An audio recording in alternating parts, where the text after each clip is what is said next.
Today is October the 15th, 2013. We're here at Prince George's Community College, Largo, Maryland, recording for Congresswoman Donna Edwards. My name is Pierre Bowden, and we have here today Lieutenant Colonel D.C. National Guard Enrique Young. Hey, how you doing, Mr. Young? I'm doing great, Pierre. How are you? I'm doing pretty good, and yourself? I'm excellent and exceptional, thank you. We thank you for being here on today. We actually just want to go and do some background of yourself. We know that you have served with us, and we just want to go and tap into your history, okay? Sure. So can you just let us know where you was born and how did you start to go into the military?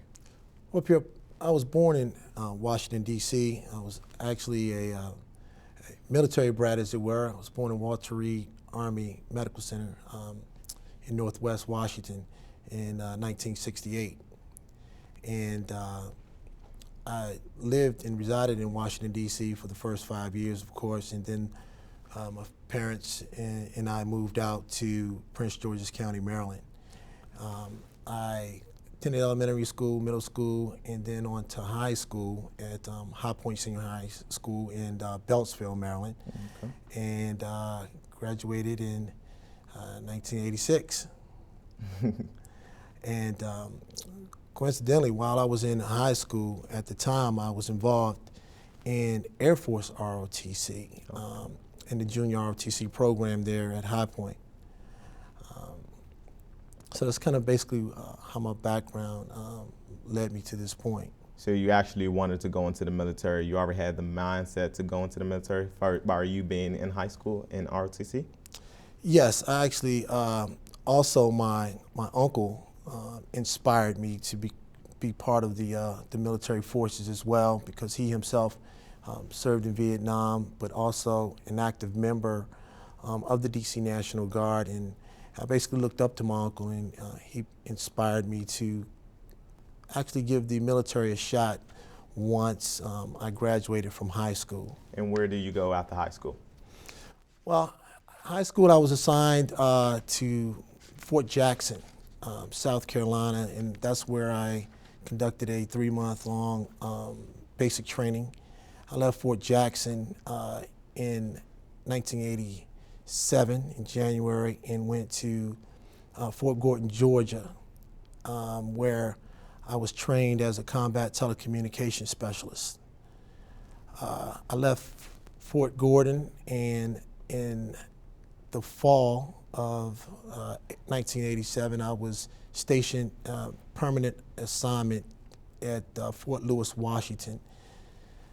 Now, for your training, you say you was in combat training, right? Telecommunication? Combat telecommunications, okay. That's correct. And then can you expand on what you actually done in that training session? The training actually involved heavy communication processes whereby I was in the field, and we had to ensure that we could set up communications for a brigade-sized element, which brigades at that time are like 1,500 individuals. So we had to make sure that we kept communications flowing while in a tactical operational environment. Okay. And after that training, then you went, where did you go after that training? After that, I went to, again, Fort Lewis, Washington. I was assigned to the 502nd Military Intelligence Battalion at Fort Lewis. While there, I did have the opportunity to go to Korea, and we participated in an exercise called Team Spirit. It was the U.S. forces along with the European forces in Korea at the time. And from there, did you get deployed? So you was in Korea and you was working with the team there. Mm-hmm. Now from there, did you go to any war at that time? No, to spin you up to the war, let me say after I left Korea, I came back, and my initial enlistment on active duty was for 2 years. So initially I signed up for active duty from 1986 until 1988. And November 4th, I actually ETS, which was end of time of service from the active component. In January of 1989, after taking a small transition period at home, I then enlisted into the DC District of Columbia Army National Guard.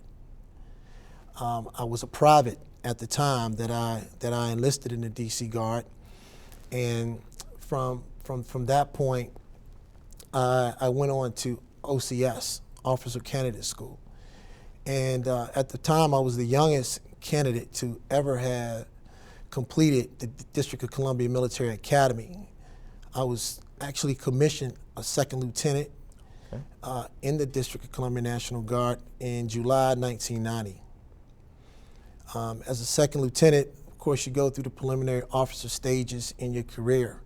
I was commander of the 275th Military Police Company, transitioned from there to the executive officer of the 273rd Military Police Company, transitioned from that point to becoming the physical security officer in the 260th Military Police Command. I left the command and then was assigned as the aide de camp for Brigadier General Lawrence Gillespie.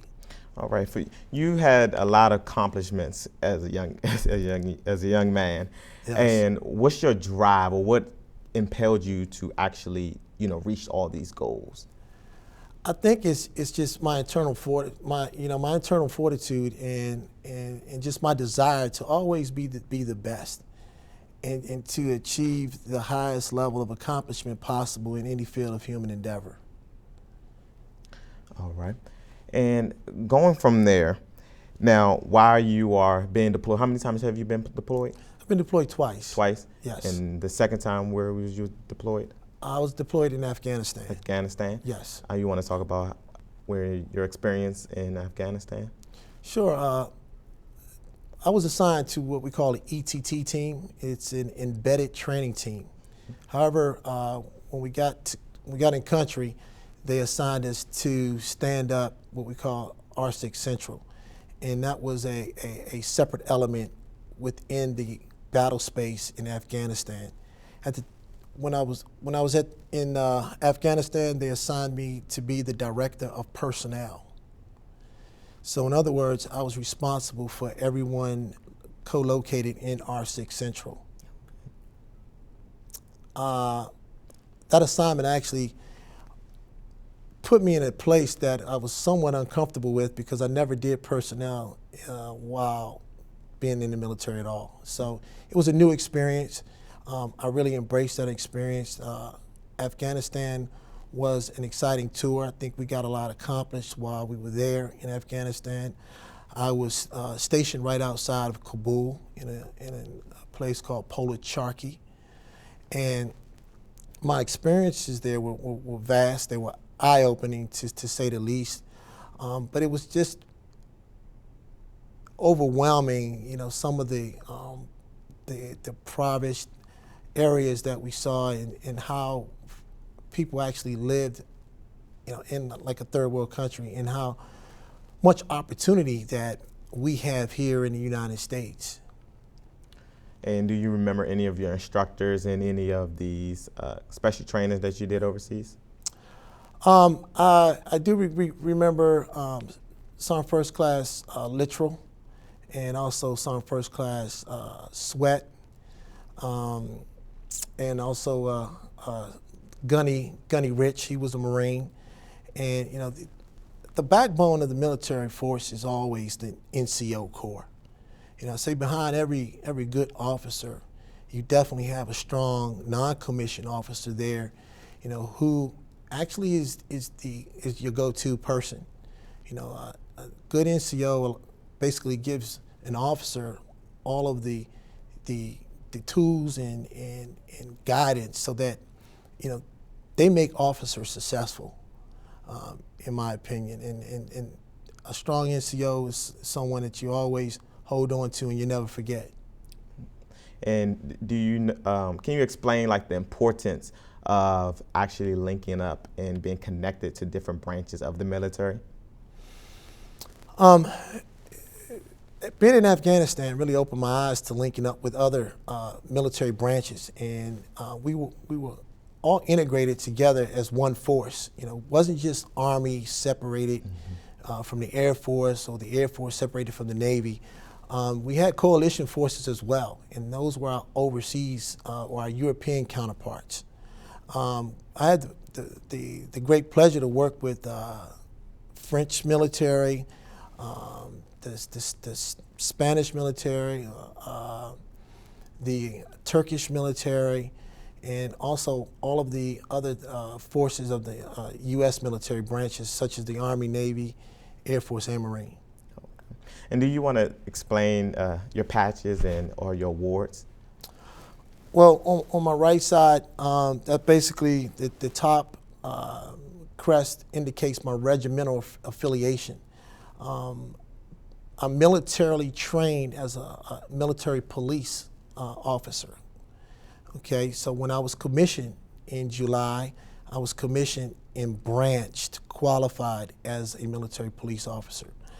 Under the branch, under the regimental crest, is a badge that I earned called the German Sportsman Efficiency Badge.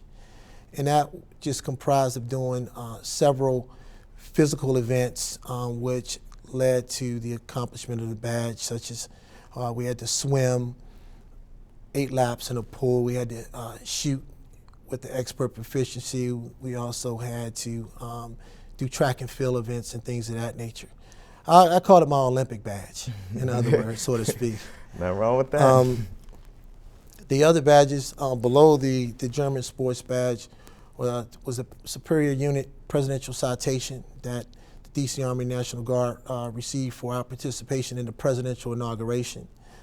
D.C. Army National Guard has a distinct pleasure of actually spearheading from the military standpoint on the National Guard side that event every 4 years.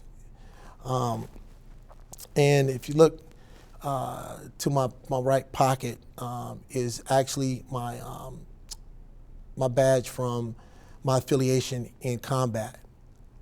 When I was in Afghanistan, I was what we call involved with the 101st Airborne Division, and we were actually in their battle space. So they actually commanded everything that was going on within Afghanistan at the time. Okay, and to my left here, the top badge indicates is the Air Assault badge. I went to Air Assault School in Fort Campbell in 2002. I had distinct pleasure to do that while assigned as the senior ROTC instructor at Howard University. Nice. Which I really attributed to being one of the best assignments I think I've had in my 28 years in the military. What made this assignment so special? What made it so special is that I had an opportunity to give back to young adults and to share in my experiences with them and to provide mentor, coaching, and teaching to those individuals who were in their ROTC program so that, hopefully they would move on to becoming, great officers and even better officer than myself, actually. So that's why I say that was definitely a great experience, and I enjoy giving back for what all that has been given to me. Under the Air Assault badge is, of course, all the ribbons of accomplishments. They vary. The precedence actually is the highest award is always at the top of the rack. Okay. And then they move down in precedence as you move towards the bottom of what we call our awards rack. Okay. And that basically, I do have also the badge of recruiting. I was in the recruiting command from 2000 until 2002. And I served as the operations and training officer for the recruiters in the D.C. Army National Guard, which was also another great assignment as well, because again, it involved giving back to the community, sharing experiences with high school students in an effort to at least hopefully, I guess, save some kids from some of the streets in D.C., in other words. All right. These two lovely awards right here or statues of Yes. your accomplishments as well? The one closest to yourself is the General Douglas MacArthur Leadership Award. That award is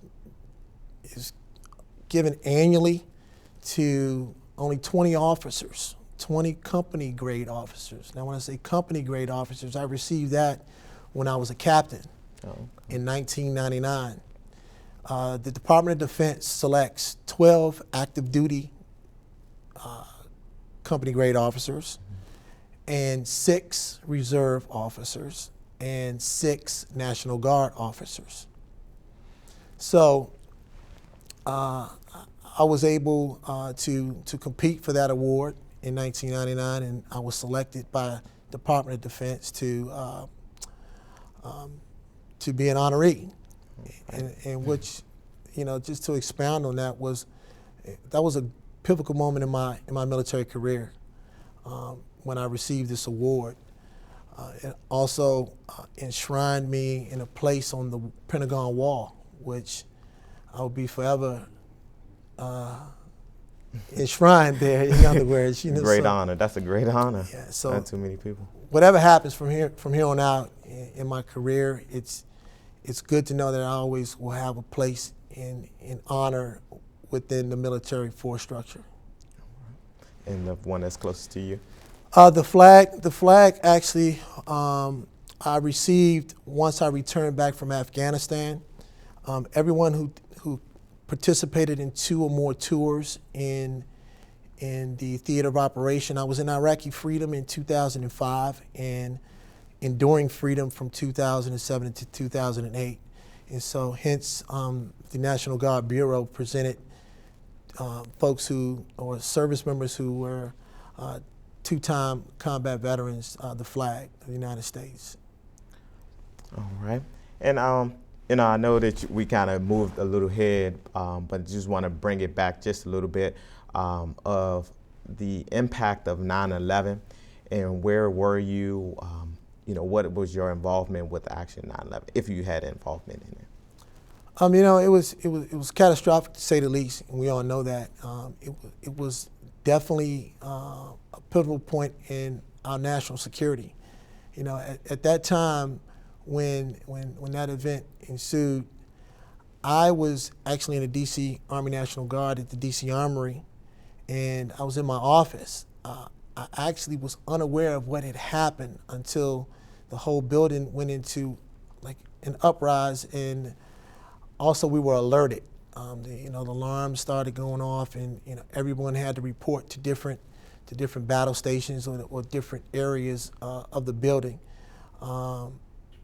But 9/11, really hurt me from the standpoint that I never knew that, or I never expected anyone to infiltrate our borders as they did.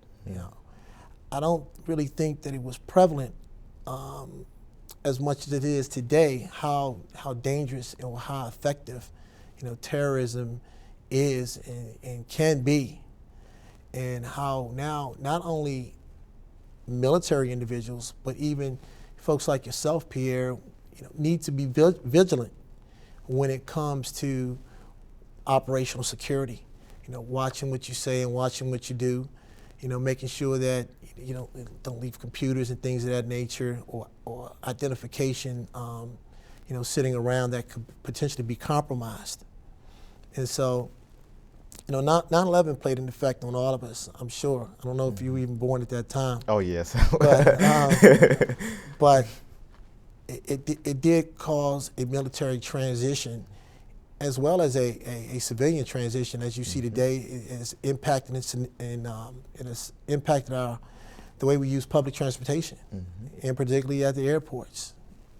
But as with all things, we're going to go through it and we're going to grow through it. And I really feel that we have not fully accomplished everything that we need to abroad. And we're going to maintain our posture as a military force wherever it's necessary and wherever we're needed in order to support, I believe, this United States. And you're serving 28 years, correct? I've been involved in the military for 28 years, 28 yes. years. And do you have retirement coming soon? Or a lot of people get in there for 20 years and they try to, retire at that time. What keeps you going, or can you see yourself in the next 5 years? The military is also what I consider to be a people's business as well. And I've been more like a giver. The more I can give, the better I feel. And I give it all. I mean, I give 110% to say that major on down. Folks who are actually blazing the trail in their own right. Yes, I'm been in a while, so I'm transitioning or should be transitioning here soon. But it comes a time that you must pass the torch to individuals to carry on, the future of the armed forces. But it happens in life. It happens in life that you can't stay in one place too long. So I do look forward to bridging into retirement or transitioning to full retirement. But the experiences that I've, endured, and all of the people that I've been able to touch and share with is just been phenomenal. And I don't think I would have done anything else in my life different than what I've already done thus far. Things happen for a reason, a season, and a lifetime. And the military has been predominantly my lifetime. I started when I was 18 years old. And I'm still here today. So that's all I know, it's all I've done. And I've enjoyed every bit of it. Of course, you have your ebbs and flows, your ups and downs, but that's life. And you have to be able to grow through those things. And starting off as a private, I have nothing to be ashamed of in any way.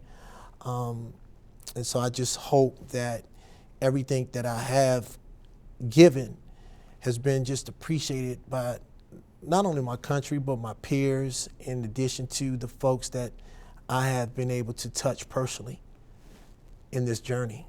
Do you have any family? I do, yes. I have a daughter. She's 19, and she's my only daughter. And I do have a son. He's 5, yes. So what do you instill in them by you being, military bound? Is it aggressive, or you're more relaxed? Do you see both sides? Well, I really tried, should I say, hard not to bring, say, the military home. It's a hard balance because, of course, I've been doing it for so long. That's all I've known. But I really tried to strike a balance when having a military life in the office and a home life with my family. But of course, the impacts of my training and in my regiment spills into home. Like waking the house up at 5:30 in the morning and still doing things like that. But it's just something that's just I've grown up with, and I don't know if it'll ever leave my blood. So do you sit down and do you explain to them all your accomplishments and what you have done? I do not. I've been somewhat, I feel, a humble person. My accomplishments mean nothing, without the support of others. I can't get to where I've gotten without the support. And I don't feel anyone can get there by themselves. It takes God, and it takes, a strong support mechanism for you to achieve success. Because people are the ones that I feel that have been used in order to push you to the level of success where you are. And again, what's your highest rank? Lieutenant Colonel. Lieutenant Colonel. And how long you been serving? I've been serving 28 years. With as a Lieutenant Colonel? As a Lieutenant Colonel, I've been a Lieutenant Colonel now for approximately 18 months. 18 months. Yeah. And your job or career that you're in, your station, because you're in D.C. right now, right? Yes, I'm currently active Guard and Reserve, and I'm serving in the DC Army National Guard in the capacity of the Director of Training. And do you have any people over top of you, as far as your instructors and? I do. Exactly, a little bit more detail exactly what you do. Well, what I do is I make sure that the units are trained. I provide policy, regulations, and guidance to what we call subordinate units. All of those units are required to train their soldiers to a certain level. I make sure that myself and my staff, we provide all the necessary resources, training aids, and whatever the unit needs so that they can be successful in their mission. And the only way to accomplish a mission is, of course, to be trained. Mm-hmm. So I ensure that everyone is trained to the level of proficiency so that they can be technically and tactically proficient in their military occupational skill. And you love giving back. You've been talking about support, giving back to the community, to families, just helping one another. Are you a part of any affiliations or organizations that gives back daily? Yes, I am. I'm part of the VFW. In the VFW, we've done events for wounded warriors. I actually had the honor to assist with the standing up of the Wounded Warrior program to assist all our military veterans who have come back from the war that have sustained traumatic injuries or injuries in general. So we do a lot of, I have been a part of a lot of volunteerism projects through the DC National Guard, such as the Combined Federal Campaign. That was a great event, a significant event that we do annually. We also do turkey giveaways to families within the inner city of Washington, D.C. We also have what we call a challenge program for inner city youth who have had challenges, with be it law or be it with the school. And so what we do, we have an academy right outside of Fort Meade, Maryland, where we have over 75 kids enrolled in a program to assist them in achieving their high school diplomas or their GEDs. So we do a lot of things. Volunteered for the Army 10 Miler as well. Took a small contingency of students from Howard, and we started to volunteer a volunteer event with the Army 10 Miler as well. So it's been. We also do Thanksgiving giveaways in the city at the Martin Luther King Library downtown annually. So I've had an opportunity to participate in a lot of fundraisers and volunteer events. So have you feel that this has been a long journey for you? It has. Pierre, to say the least, it has been a long journey. Mm-hmm. It has. It really has. But it's been a rewarding one. Mm-hmm. It's been one, too, that I've been able, again, to grow through. I've learned a lot. I've made a lot of mistakes. But, I've learned from my mistakes to ensure that I don't make those mistakes again. But not only that, to teach those that are behind me not to make some of the same mistakes as well. And if you had to tell someone right now, someone who's seeking to actually join, the National Guard or just any military branch, what encouragement would you give them to keep going? The encouragement I would say to keep going is that at the end of every journey, there is much success. I'm a firm believer that the military is a great kickstart for anyone. I mean, the military provides, all the background and experience you need, even in a profession like yourself. When we talk about civil affairs, when we talk about media, we train and teach, public affairs divisions to do even broadcasting. The experience I think that you get from the military is one that is viable, and I think also the civilian civilian employees definitely appreciate once they know an individual has been part of the armed forces. And anything you would like to say to anybody out there? Anybody out there is that, I thank all who have been a part of my military career and who stood behind me so that I can attain the level of success that I have. I'm grateful to everyone, and more importantly, I'm grateful to God. All right, all right. Well, we thank you for really coming out and having this talk with me and sitting down. And we know you're a busy man and you have done a lot for our country, and we are greatly appreciate it. Again, your highest rank is you are Lieutenant Colonel, DC National Guard, Enrique J, right? Yes, sir. All right, thank you, sir. We greatly appreciate it. Thank you, Pierre. All right, you have a good one, okay? Thank you. It's been great.